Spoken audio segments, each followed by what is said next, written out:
नमस्कार, स्वागत है आपका। भारत 24 देख रहे हैं। मैं हूं आपके साथ पलक प्रकाश और मैं हूं आपके साथ सचिन दुबे। शुरुआत करेंगे एक बड़ी खबर के साथ और बात करेंगे बढ़ते ठंड की। शीतलहर को लेकर आईएमडी का बड़ा अलर्ट सामने आया। 31 दिसंबर तक उत्तर भारत में कड़ाके की ठंड पड़ने वाली है, ये बड़ी खबर सामने आ रही है। आपको बता दें, श्रीनगर मौसम विभाग ने भी संभावना जताई है। 29 और 30 दिसंबर को कुछ इलाके में बारिश की संभावना जताई गई है। बारिश के साथ साथ बर्फबारी की संभावना भी यहां पर जताई गई है। पहाड़ी इलाकों में ठंड से आम जनजीवन अस्त व्यस्त हो चुका है।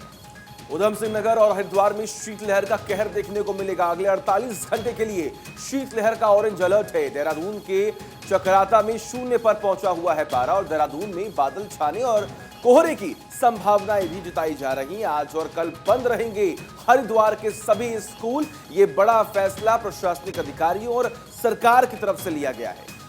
वही बात राजस्थान की करें तो राजस्थान के चुरू में भी भयंकर ठंड है। आपको बता दें, चुरू में -0.5 डिग्री सेल्सियस तक पारा लुढ़क चुका है। तो आपको ग्राफिक्स के जरिए भी बता रहे हैं कहां पर कितना पारा पहुंच चुका है। देहरादून आप देखिए 7 डिग्री सेल्सियस है। नैनीताल की बात की जाए 7.2 डिग्री सेल्सियस है। धर्मशाला की बात करें 6.2 डिग्री सेल्सियस। कुल मिलाकर ठंड का 3rd डिग्री टॉर्चर आप इसको कह सकते हैं। बिल्कुल सही कहा आपने। और देखिए, इस ठंड की वजह से लोगों की मुश्किलें भी बढ़ रही हैं, क्योंकि सुबह के वक्त जो लोग अपने घरों से बाहर निकलते हैं ऑफिस जाने के लिए, उन्हें भी काफी लेट हो रहा है, क्योंकि चारों तरफ सिर्फ और सिर्फ धुंध ही धुंध और कोहरे की मार यहां पर देखने को मिल रही है। हालांकि देखिए, कौन से जिले में कौन से राज्य में कितनी ठंड है और वहां पर तापमान क्या है, इसके बारे में भी हम आपको बता रहे हैं। लुधियाना की बात करें तो 6.6 डिग्री सेल्सियस वहां का तापमान बताया जा रहा है। श्रीनगर आप देखिए 4.8 डिग्री सेल्सियस है वहां का तापमान। इसके अलावा देखिए, अगर हम बात करें तो चूरू में क्या है, इसके अलावा दिल्ली में कैसे हालात हैं, इसके बारे में भी आपको पूरी जानकारी देंगे। लेकिन बड़ी बात यहां पर यह है कि दिसंबर का महीना जो कि अब खत्म होने वाला है, अब ऐसे में जो पारा है वो भी लगातार लुढ़कता हुआ दिखाई दे, जिसकी वजह से ठंड बहुत ज्यादा बढ़ रही है। यानी कि लोगों की मुश्किलें भी कहीं ना कहीं बढ़ती हुई दिखाई दे रही हैं।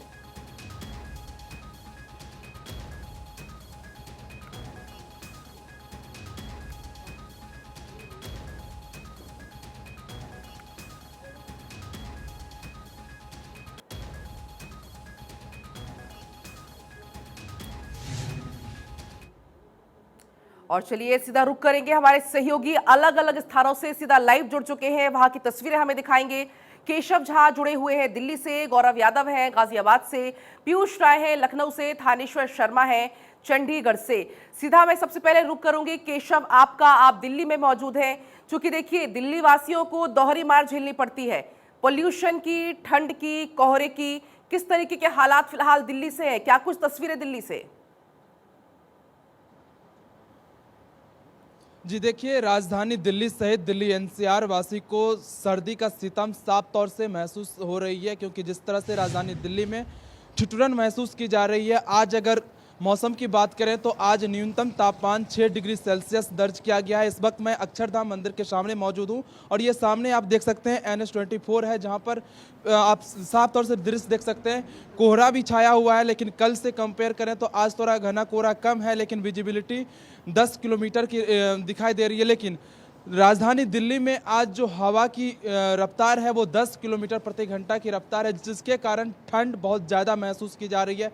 ठिठुरन भरी है ठंड महसूस की जा रही है राजधानी दिल्ली में, क्योंकि जो बर्फीली तूफान हवा चल रही है उसके कारण दिल्ली वासी को ये जो ठिठुरन है अभी और कई दिन महसूस होंगे, क्योंकि लगातार पहाड़ी इलाकों में बर्फबारी हो रही है, जिसके कारण राजधानी दिल्ली में ठिठुरन भरी ठंड पड़ रही है। और दिल्ली वासी को तकरीबन 2 से 3 दिन और इस तरह के ठंड से जूझना पड़ेगा। लेकिन आज अगर तापमान की बात करें तो आज न्यूनतम तापमान राजधानी दिल्ली की 6 डिग्री सेल्सियस दर्ज की गई है, वहीं अधिकतम तापमान 19 डिग्री सेल्सियस रहने की है।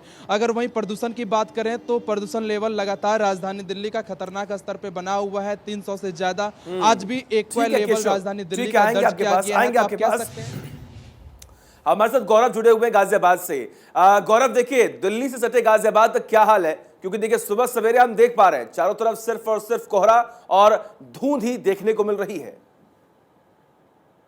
जी बिल्कुल, देखिए सचिन, सबसे बड़ी बात है कि आज फिलहाल कोहरा तो कोहरे की मार तो नहीं है, लेकिन ठंड उतना ही ज़्यादा है। आज जो पारा है वो 5 डिग्री सेल्सियस है और हवा की स्पीड जो है वो 12 किलोमीटर प्रति घंटे की है। यानी कि ठंड ऊपर से जो हवा से सबसे ज़्यादा ठंड लगती है और ऐसे में घर से जो लोग बाहर निकल रहे हैं, उन्हें एहतियात बरतने की ज़रूरत है, कपड़े ज़्यादा पहनने की ज़रूरत है। और जिला प्रशासन जो लोग लेबर क्लास के लोग होते हैं, उन्हें सुबह-सुबह मजदूरी पे जाना होता है, उनको लेकर भी काफ़ी सजग देखने को मिला। जगह-जगह अलाव की व्यवस्था की गई है। कई जगह हमने चौराहों पर देखा, शहर के जो मुख्य चौराहे हैं, वहाँ पर अलाव जलाए गए हैं, जिससे कि यदि कोई काम पर जा रहा है और बीच से ज़्यादा ठंड लगती है, तो वो अपने आप को रोक कर थोड़ी देर सिक करके आगे जा सकता है। इस तरीके की कुछ व्यवस्था जिला प्रशासन की तरफ से देखने को मिली है, लेकिन ठंड वाक़ई काफ़ी ज़्यादा है और सबसे बड़ी चीज़ ये है कि अब थोड़ा-थोड़ा पाला भी पड़ना शुरू हो चुका है। कल हमने कोहरा देखा था, आज हम पाला देख रहे हैं। आज थोड़ी-सी ओस है जिसमें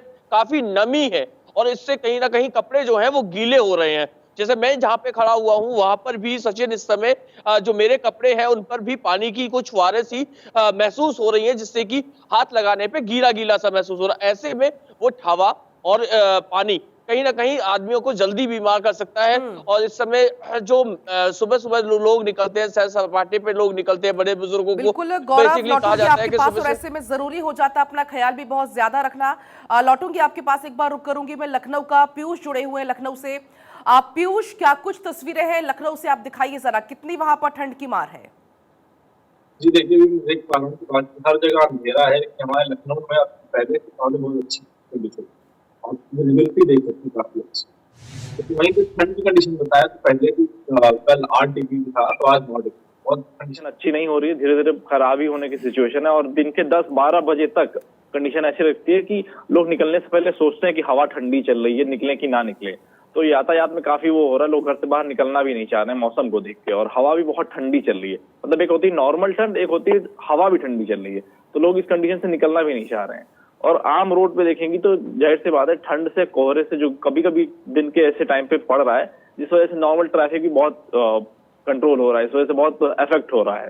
तो अगर AQI की बात करूं, अगर मैं आपको बताऊं कि क्या कंडीशन है पॉल्यूशन की, तो अभी जहां पे मैं हूं वहां का गोमती नगर में 176 है, लेकिन ये अभी पहले एक दिन पहले 204 के पार था। लेकिन वहीं AQI सेंट्रल लखनऊ में 222 है। मतलब कहीं कंट्रोल हो रहा है, कहीं कंट्रोल से थोड़ा सा अप और डाउन हो रहा है। कंडीशन बहुत ज्यादा खराब भी नहीं हो रही, लेकिन अच्छी भी नहीं होती दिखाई दे रही है। जी ठीक है पीयूष, देखिए आपने लखनऊ का हाल बताया, आप सीधा रुख करते चंडीगढ़, जहां पर हमारे सहयोगी थानेश्वर शर्मा बने हुए हैं। थानेश्वर, चंडीगढ़ में क्या हाल है? क्योंकि वहां पर भी हम देखते हैं कि जब भी ठंड का माहौल या ठंड के मौसम की अगर हम बात करें तो वहां पर भी बहुत ज्यादा तापमान जब गिरता है तो लोगों की मुश्किलें बढ़ती हुई दिखाई देती हैं। फिलहाल वहां का मौसम क्या कह रहा है? देखिए, आज यहाँ पर 9 किलोमीटर प्रति घंटा की रफ्तार से हवा चल रही है, जो शीतलहर का रूप ले चुकी है, और साथ में पाला पड़ रहा है। पाला पड़ने की वजह से जो आम व्यक्ति घर से 2-3 लेयर के कपड़े पहन के चला है, उसके कपड़े थोड़े गीले होने शुरू हो गए हैं। और साथ में अभी कोहरा नहीं है, अभी मौसम बिल्कुल साफ है, काफ़ी विजिबिलिटी काफ़ी अच्छी है। लेकिन जैसे ही 7:30 बजती है, 7:30 बजे के आसपास कोहरा पड़ना शुरू हो जाता है, जिससे लोगों को अत्यधिक परेशानियों का सामना करना पड़ता है। खासतौर पर हिसार, हरियाणा में हिसार जिले का बालसमंद गाँव, वहाँ पर टेम्परेचर 4 डिग्री सेल्सियस नोट किया गया है। और इधर दक्षिण में महेंद्रगढ़ जिले में 5 डिग्री सेल्सियस टेम्परेचर नोट किया गया। जहाँ तक है AQ की बात, तो जहाँ मैं इस समय खड़ा हूँ चंडीगढ़ के सेक्टर 28 में, यहाँ AQ 204 है, सेक्टर 22 में 205 है और सेक्टर 17 के अंदर 282 है। पहले से पॉल्यूशन कुछ कंट्रोल हो रहा है, लेकिन उतना कंट्रोल नहीं हो रहा है जितना ब्यूटीफुल सिटी को नीट एंड क्लीन कहा जाता है। लेकिन आज जितनी ठंड पड़ रही है, ठंड में लोगों को अत्यधिक परेशानियों का सामना करना पड़ रहा है, खासतौर पे बुजुर्गों को। अगर मैं कहूं कि अब सर्दी ने हत्यारी सर्दी का रूप लेना शुरू कर दिया है तो गलत नहीं होगा। कल सिरसा के कालावाली गाँव में ठंड लगने से एक व्यक्ति की मौत हो गई। दूसरा, अभी ये जानकारी भी आ रही है कि हिसार में 3 से 4 लोगों का ठंड की वजह से हार्ट अटैक भी हुआ है। बिल्कुल, देखिए हमारे साथ लगातार केशव भी दिल्ली से बने हुए हैं। केशव, जिस तरीके से अभी देखिए जिक्र भी कर रहे हैं कि मौत की खबरें भी सामने आ रही है, तो क्या दिल्ली से भी ऐसी कोई खबर है या नहीं है? प्रशासन कितना तैयार है? रैन बसेरे को लेकर क्या कुछ जानकारी है? देखिए, दिल्ली से ऐसी कोई खबर नहीं है, लेकिन राजधानी दिल्ली में जिस तरह से लगातार सर्दी का सितम जारी है, ऐसे में डॉक्टर यही सलाह देते हैं कि अगर किसी को किसी प्रकार के हेल्थ से रिलेटेड कोई प्रॉब्लम है तो वो इस सर्दी के मौसम में सुबह मॉर्निंग वॉक पर ना निकलें और सावधानी बरतें, क्योंकि जिस तरह से राजधानी दिल्ली में सर्दी पड़ रही है, ऐसे में खास तौर से उन लोगों को विशेष ध्यान रखने की ज़रूरत है जो पहले से किसी खास बीमारी से ग्रसित है। तो डॉक्टर लगातार उन लोगों को सलाह दे रहे हैं कि वो इस सर्दी के मौसम में घर से मॉर्निंग वॉक पे नहीं निकले। लेकिन दिल्ली सरकार की तरफ से जगह जगह रैन बसेरे का भी व्यवस्था किया गया है, जिसमें बेसहारे बेघर लोग रात को अपनी रात काट सके, क्योंकि जिस तरह से राजधानी दिल्ली में लगातार सर्दी पड़ रही है, कड़ाके की ठंड पड़ रही है, ऐसे में जो बेघर हैं घर लोग हैं उनकी रात काटनी मुश्किल हो जाती है। लेकिन सरकार की तरफ से लगातार ऐसी व्यवस्था की जा रही है ताकि उनको इस तरह की कोई प्रॉब्लम का सामना ना करना पड़े। ठीक है केशव, आप लगातार बने रहिए। गौरव यादव बने हुए हैं हमारे साथ गाजियाबाद से। अगर हम बात करें गौरव, तो वहां पर प्रशासनिक अधिकारियों की तरफ से क्या कदम उठाए गए हैं? अक्सर हम देखते हैं ठंड के मौसम में अलाव जो है वो प्रशासनिक अधिकारियों की तरफ से तमाम अलग अलग कोनों पे चौराहों पर दिया जाता है, तो क्या इस बार भी ये तमाम जो बंदोबस्त है वो किए जा रहे हैं? जी बिल्कुल, देखिए सचिन, सबसे बड़ी चीज ये है कि जिला प्रशासन किसी भी तरीके की चूक नहीं चाहता। जिला प्रशासन हर तरीके से अपने स्तर पे जो इंतजामात हैं वो पूरे करने के लिए तैयार है। जगह जगह जो शहर के मुख्य चौराहे हैं वहां पे अलाव की व्यवस्था की गई है और कहीं ना कहीं जो चीजें हैं जैसे रैन बसेरों में कंबल वितरण, गद्दे वगैरह, उसकी भी पर्याप्त व्यवस्था की गई है और लगभग 50 से ज्यादा अतिरिक्त रैन बसेरे भी बनाए गए हैं जो कि अस्थायी तौर पर हैं, जहां पर जो राहगीर है, जो बाहर से मजदूर लोग आते हैं, वो रहकर कहीं ना कहीं अपना इलाज करा सकते हैं और कहीं ना कहीं वहां पे रह सकते हैं, रात बिता सकते हैं। कुछ यहाँ पे हमारे पास राहगीर हैं, पहले इनसे समझ लेते हैं कि इस समय ठंड का माहौल कैसा है, किस तरीके की ठंड है, सड़क पर जब ये निकलते हैं किस वजह से घर से बाहर निकले हुए हैं। क्या नाम है भाई आपका? मेरा नाम राज कपूर है। राज कपूर जी, घर से बाहर क्यों निकले हैं आज? वॉकिंग करने के लिए निकले हैं, मॉर्निंग वॉक करने के लिए, लेकिन ठंड बहुत ज़्यादा है, इतनी ज़्यादा है कि मतलब देख रहे हैं है, सब लेट आ रही हैं। ठीक है गौरव, माफ कीजिएगा आपको रोक रहे हैं। आप सभी का बहुत बहुत शुक्रिया तमाम जानकारी, तमाम अपडेट्स देने के लिए। बिल्कुल, चलिए तो देखिए अब आपको हम तस्वीरें भी दिखाएंगे, अलग अलग क्या कुछ तस्वीरें हैं, ठंड कितना कहर बरपा रही है वो तस्वीरें आपको दिखाएंगे। चूंकि देखिए दुनिया के अलग अलग हिस्सों में ठंड लगातार बढ़ रही है। आप ये 4 तस्वीरें देख सकते हैं, दिल्ली, उत्तर प्रदेश, पंजाब और जम्मू कश्मीर। ये 4 तस्वीरें आपकी टीवी स्क्रीन पर है। आप देख सकते हैं दिल्ली में किस तरीके से हालात बने हुए हैं। सुबह सुबह की ये तस्वीरें हैं, कोहरा छाया हुआ है। उत्तर प्रदेश की आप ये तस्वीरें देख सकते हैं, लोग चाय पीकर अपनी ठंड मिटाने को मजबूर हैं। पंजाब देख सकते हैं, अलाव का सहारा यहां पर लोग लिए हुए हैं। वही जम्मू कश्मीर की आप तस्वीरें देखिए जहां पर कोहरा ही कोहरा नजर आ रहा है।